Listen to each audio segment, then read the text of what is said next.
성경의 사무엘 1장에 보면은 한나란 여인이 나옵니다. 한나는 너무 고통스러워합니다. 한나는 너무 아픔이 많은 여인입니다. 울고 있습니다. 통곡하고 있습니다. 왜 이렇게 한나가 아픈 여인이 되었느냐면, 한나는 아기를 못 낳아요. 제사장의 아내로서, 대를 이어야 하는 아내로서 한나는 아기를 못 낳는 것입니다. 그런데 오늘 성경에서 보니 하나님께서 한나의 태의 문을 닫으셨다는 말씀이 있습니다. 하나님은 분명 한나를 너무너무 사랑해요. 그런데 사랑하는 한나에게 고통을 주었습니다. 이렇게 하나님이 사랑하시지만 고통을 허용하실 때가 있어요. 그렇다면 그 고통을 허용하실 때는, 그 문제를 허용하실 때가 있어요. 그렇다면 우리는 생각해 봐야 됩니다. 주님, 나에게 이 고통을, 이 문제를 걷어가 주세요라고 기도하는 것도 의미가 있겠지만 또 다른 기도를 해야 됩니다. 하나님께서 허용하신 고통이라면, 주님, 이 고통을 주신 이유가 무엇입니까? 이 고통을 통해서 내가 무엇을 깨닫기를 원합니까? 하나님께 물으셔야 되는 겁니다. 하나님께서는 한나를 너무 사랑했지만 고통을 허용하셨어요. 그러면서 하나님은 준비하시기 시작합니다. 하나님의 무한한 계획이 있으셨습니다. 그 여인을 통하여서 이스라엘이 회복되기 원하며 그 이스라엘 회복시키는 축복의 통로자로 사무엘이 태어나기를 원했습니다. 사무엘이 사무엘 되기 원했습니다. 그렇게 해서는 한나의 역할, 어머니의 역할, 부모의 역할이 너무 중요합니다. 여러분, 혹시 여러분의 자녀를 놓고 하나님께 귀하게 쓰임받게 해달라고 기도하고 있습니까? 이 아프고 이 힘든 세상에서 정말 아픈 영혼들 너무너무 많은데, 하나님, 나의 자녀가 아픈 영혼들 매만져 주면서 사회에 선한 역할을 하고 하나님의 기쁨이 되는 그런 아름다운 삶을 살기를 기도하고 있습니까? 그렇다면 여러분 훈련 받으셔야 됩니다. 양육자인 부모는, 양육자인 저와 여러분 어른들은 훈련 받으셔야 됩니다. 그리고 깨달아야 되는 것입니다. 왜 이 고통을 주님께서 허용하셨는지 깨달아야 되는 것입니다. 하나님께서 한나에게 태의 문을 닫으면서 분명하게 알기를 원하는 한 가지가 있었습니다. 은혜의 영역이라는 게 있어요. 결혼을 하고 난 후에 사랑하는 남성과 여성이 여러분 한 가정을 이루면 자연스럽게 태어나는 것은 생명입니다. 아기죠. 그런데 그 자연스러운, 누구나 누릴 수 있는 그 자연스러움을 한나에게는 누리지 못하는 것입니다. 만약 여러분에게도 동일하게 누구나 누릴 수 있는 당연한 삶을 여러분이 살지 못하고 있다면, 마치 한나처럼 결혼을 했으면 자녀를 낳아야 되는데 자녀가 없다라면, 여러분 당연히 부모로서의 삶을 살아야 되는데 나의 부모가 상식이 통하지 않는 부모라면, 나의 자녀가 상식이 통하지 않는 자녀라면은, 열심히 일을 했는데도 빚이 점점 많아지는 가정이라면, 여러분들이 열심히 살아왔는데도 낙방을 하고 실패를 하고 여러분 이혼을 하고 또한 늦은 결혼에, 그리고 사람들의 배신, 시기, 질투, 이런 모든 것들, 여러분 대부분은 다 결혼하고 잘 살아요. 대부분 다 자녀 낳고 잘 삽니다. 그런데 왜 나는 내가 그렇게 실패할 만큼, 내가 이렇게 당연한 것을 누리지 못할 만큼 나는 왜 이럴까? 오늘 하나님께서는 한나에게 모든 여인들이 누릴 수 있는 자녀를 낳을 수 있는 그 은혜를 한나에게는 주지 않았어요. 그 당연함을 주지 않았습니다. 그런데 한나가 깨달았습니다. 아, 자녀는 누구나 낳을 수 있지만 누구나 낳을 수 있는 것이 아니라 은혜 아니면 우리는 설 수 없습니다. 은혜의 영역을 깨닫기 원합니다. 그리고 자녀를 키우기 원합니다. 자녀를 기도로 키우기 원하며 순종으로 키우기 원하며 정말 은혜 안에서 키우기 원하며, 그리고 자녀들을 위해서 기도할 때, 하나님, 내 자녀에게 은혜를 부어 주옵소서, 은혜를 내려 주시옵소서. 오늘 내가 숨을 쉬고, 오늘 내가 걸어가고, 오늘 내가 예배할 수 있는 것을, 오늘 내가 정상적으로 살아갈 수 있는 것을, 사랑하는 여러분 기억하십시오. 이건 은혜였습니다.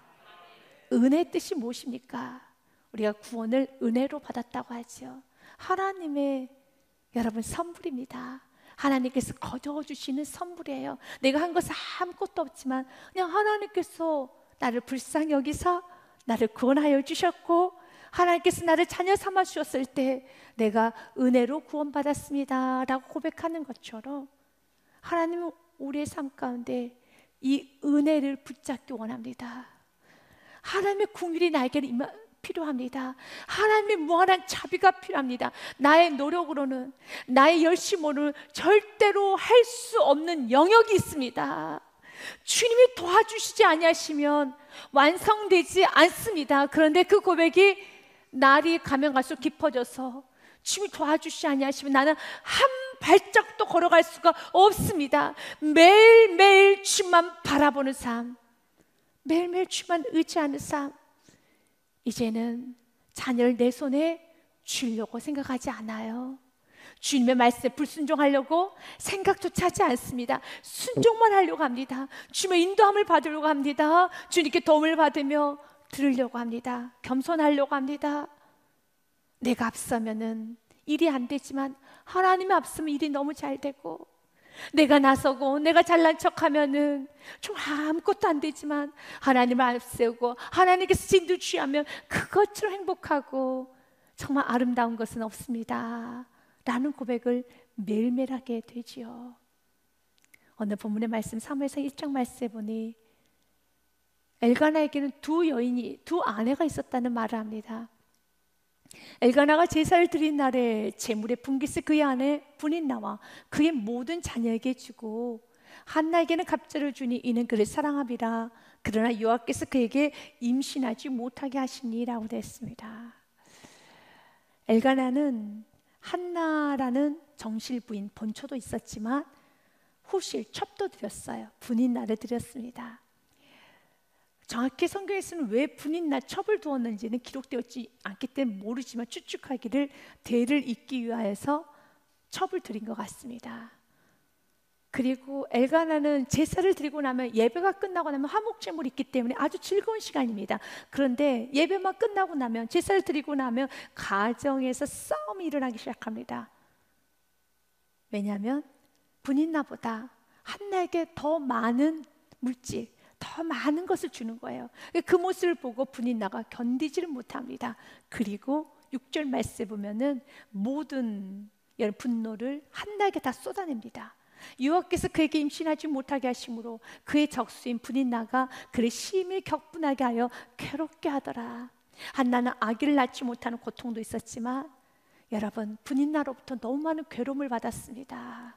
그래서 한나는 너무 슬픈 거예요. 한나는 그런데 참 지혜롭게 분인나와 싸우는 것이 아니라 분인나와 싸우면서 시간을, 건강을, 에너지를, 집중력 흐트러뜨린 것이 아니라 그 모든 괴로움을 가지고 주님께 나옵니다. 이것이 지혜고 이것이 은혜입니다. 10절 말씀에 보니 이렇게 되어 있네요. 한나가 마음이 괴로워서 여호와께 기도하고 통곡하며. 아멘.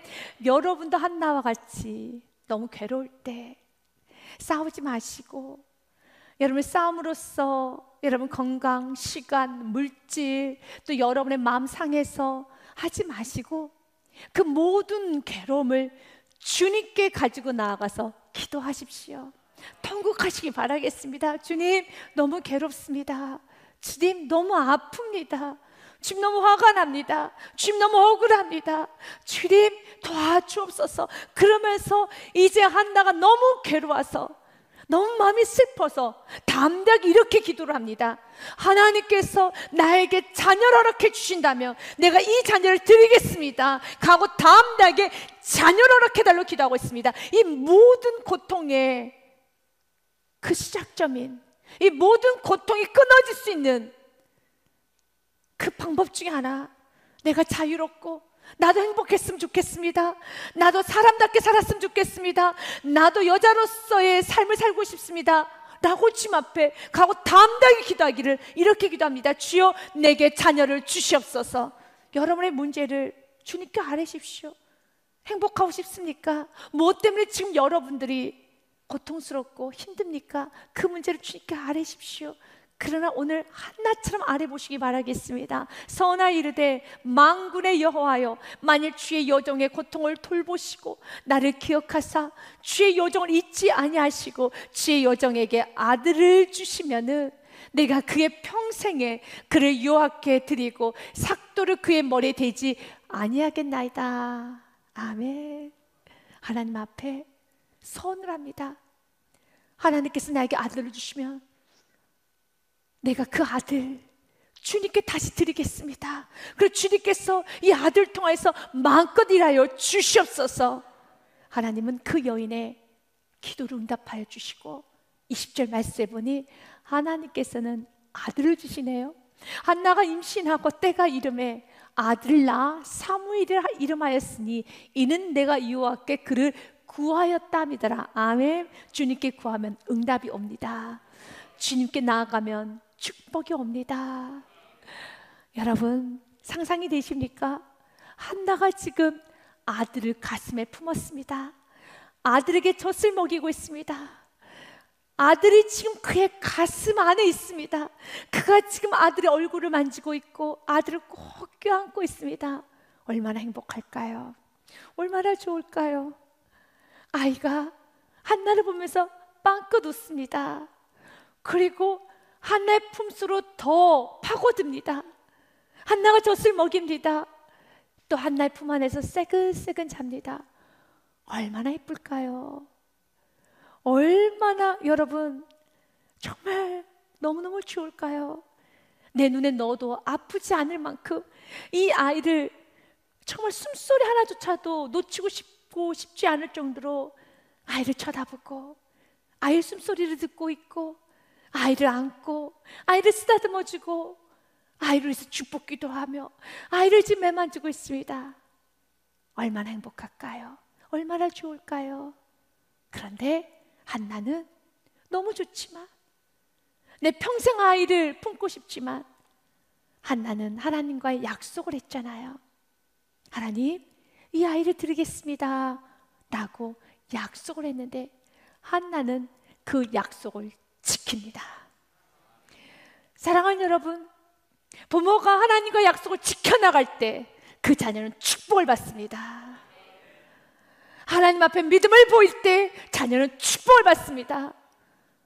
한나가 아이를 내려놓는다는 것은, 아이를 떼어낸다는 것은 결코 쉬운 일이 아닙니다. 여러분, 좀 아이가 크고 나면 조금 떼어놓기가 어렵지만 조금은 쉬울 것 같아요. 특별히 청소년 시기에 만약 아이가 아주 심각하게 사춘기를 좀 겪고 나면은요, 하나님께서 이렇게 말합니다.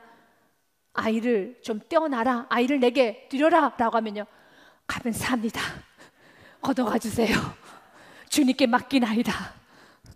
네, 어디다 갖다 놓을까요? 성전에다 내가 키울게. 네, 감사합니다. 바리바리 쌓아들고 아이를 다 맡기겠죠.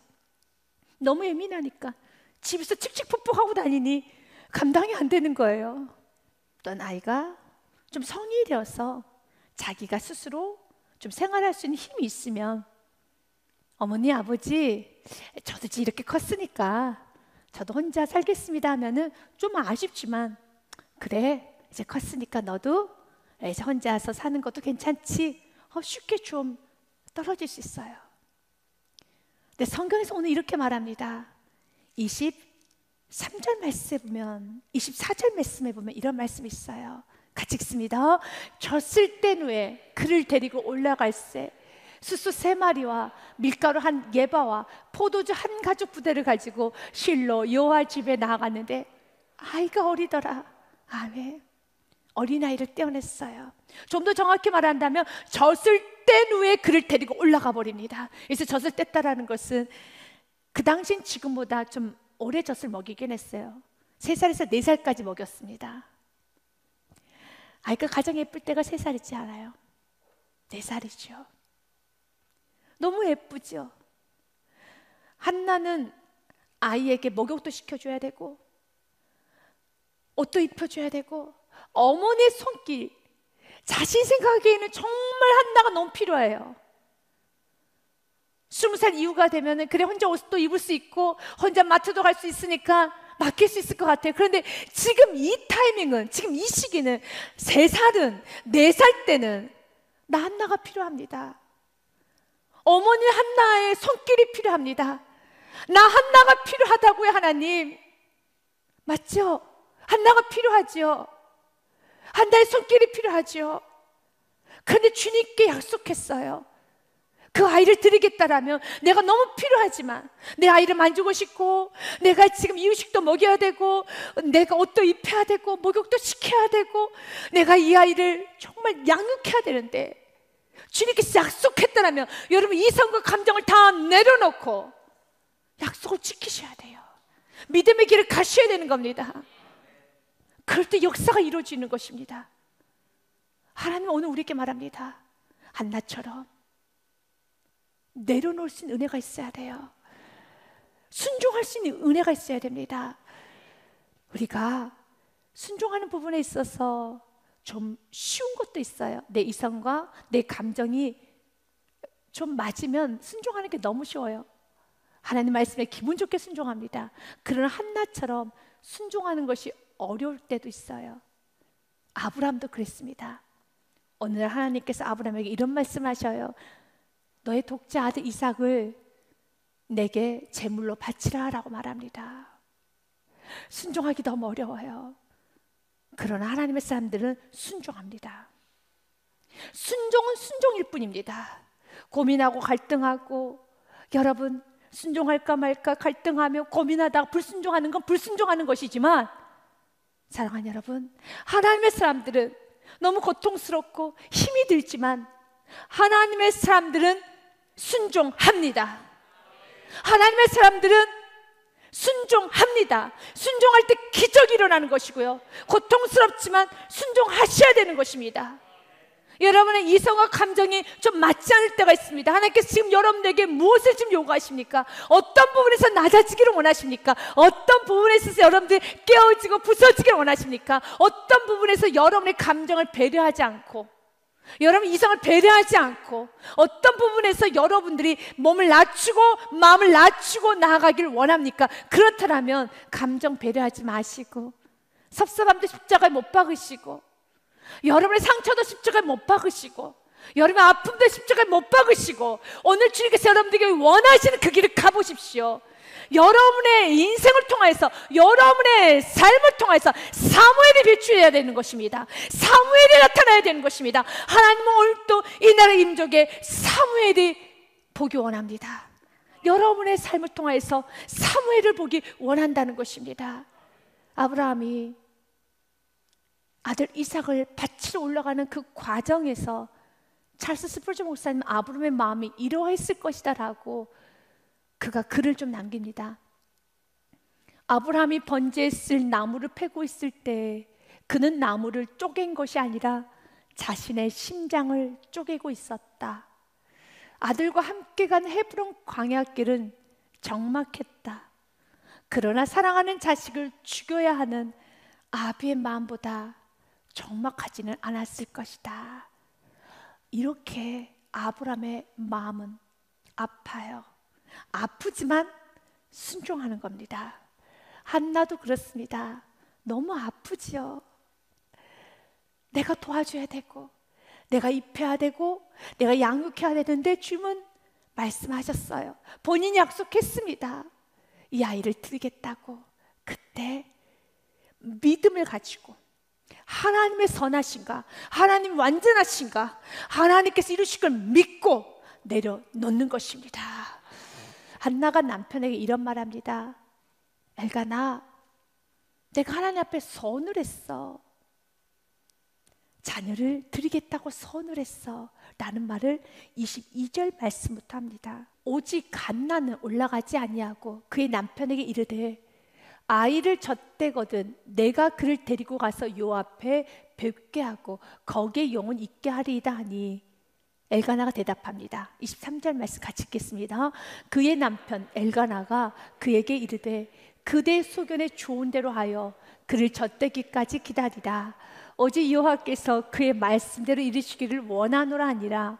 이에 그 여자가 그의 아들을 양육하며 그가 젖대기까지 기다리다가. 아멘. 사랑하는 여러분, 자녀를 양육하는 데 있어서 부부가 서로 하나 되는 건 축복입니다. 사무엘과 같은 자녀가 여러분 배출되기 원한다면 자녀 앞에서 부모가 싸움을 해서는 안 되는 겁니다. 아버지가 어머니를 무시해서도 안 되고 어머니가 아버지를 무시해서는 안 되는 것입니다. 한나가 남편이 엘가나에게 이렇게 말합니다. 내가 하나님께 서원을 했습니다. 이 자녀를 바치기로 서원을 했습니다. 그리하였더니 엘가나는 한나에게 이런 말 안 해요. 23절 상반절 말씀 보면 그대의 소견에 좋은 대로 하여 당신의 의견을 존중해 주겠습니다. 바로 아버지가 어머니에게 해야 되는 말이에요. 아내가 남편에게, 남편이 아내에게 당신의 의견을 존중해 주겠습니다. 자녀 양육 문제로, 교육 문제로 자녀 앞에서 여러분 싸우고 주인 행사를 하고 서로 의견을 무시하면서 내 주장을 펼치는 것이 아니라 상대방의 의견을 존중해 주는 부모, 참 귀한 부모입니다. 그리고 상대방의 의견을 존중해 주는데 그 가정에 진짜 주인이 계셨어요. 엘가나가 이런 말을 하잖아요. 그대의 소견에 좋은 대로 하여 그를 젖되기까지 기다리라. 오직 여호와께서 그의 말씀대로 이루시기를 원하노라. 아멘. 우리의 가정은 말씀이 이루어지는 가정이야. 당신이 하나님께 소원하였다면, 하나님께서 하나님으로부터 이런 은혜를 받았다면 난 당신의 말을 존중하겠습니다. 그렇기 때문에 믿지 않는 자와 결혼하는 것은 여러분 그렇게 현명한 것이 아닙니다. 믿음의 사람과 결혼해야 되는 것이고, 그리고 부부가 동반 성장할 수 있는 은혜가 있어야 되는 겁니다. 남편의 믿음은 참 좋은데 아내의 믿음이 없다라면, 아내의 믿음은 너무 좋은데 남편의 믿음이 없다라면, 여러분 만약 엘가나가 믿음의 사람이 아니라면 어떻게 자녀를 드릴 수 있겠습니까? 어마어마한 싸움이 일어날 겁니다. 누구 맘대로 여러분 그러면 싸움이 일어날 겁니다. 고통이죠. 아픔이죠. 그래서 오늘 기도하십시오. 하나님, 우리의 부부가 말씀으로 하나 되기 원합니다. 그리고 우리의 부부가 동반 성장하기 원합니다. 부모도 성장하고 자녀도 성장해서 교회도 마찬가지입니다. 여러분 목회자와 성도가 동반 성장을 해야 되는 겁니다. 그래서 하나님의 말씀만 이루어진 축복이 있어야 되는 것입니다. 사랑하는 여러분, 여러분의 손에 자녀를 쥐고 있을 때 여러분의 자녀는 뭉그라집니다. 그러나 여러분들이 주님께 내어드리기 시작할 때 여러분의 자녀가 사무엘이 되는 것이고 요셉이 되는 것이고 다니엘이 되는 것이고 에스더가 되는 것입니다. 그렇다면 내려놓음이란 무엇일까요? 한나처럼 자녀를 젖대자마자 교회에다가 갖다 놓는 게 내려놓음일까요? 아닙니다. 내려놓음이라는 것은 하나님께 맡기는 것입니다. 이 하나님께 맡기는 그 아름다운 순종을 하게 하기 위해서 하나님께서는 그녀에게 고통을 주셨어요. 너의 힘으로는 아무것도 할 수 없다는 것을, 어느 여인이나 낳을 수 있는 그 자녀도 너는 안 돼. 너는 자녀를 낳을 수 없어. 내가 도와줘야지만 자녀도 낳을 수 있어 라고 하나님은 철저하게 한나를 훈련하셨던 것처럼, 하나님께서 여러분의 자녀를 크게 쓰시고자 작정하셨을 때는 하나님 여러분 훈련하십니다. 너의 힘으로는 자녀 키울 수 없어. 은혜의 영역이 있단다. 기도하지 않고서는, 순종하지 않고서는, 하나님을 철저히 신뢰하지 않고서는 너는 키울 수 없어. 온몸으로 깨닫게 하십니다. 한나의 고백을 통해서 알 수 있어요. 한나가 자녀를 하나님으로부터 받고 난 후에 하나님께 이런 찬양 올려드립니다. 사무엘상 2장 6절 7절 말씀 보면 여호와는 죽이기도 하시고 살리기도 하시며 수월에 내리기도 하시고 거기에 올리기도 하신도다. 여호와는 가난하기도 하시고 부하기도 하시며 낮추기도 하시고 높이기도 하신도다. 모든 주권은 하나님께 있습니다.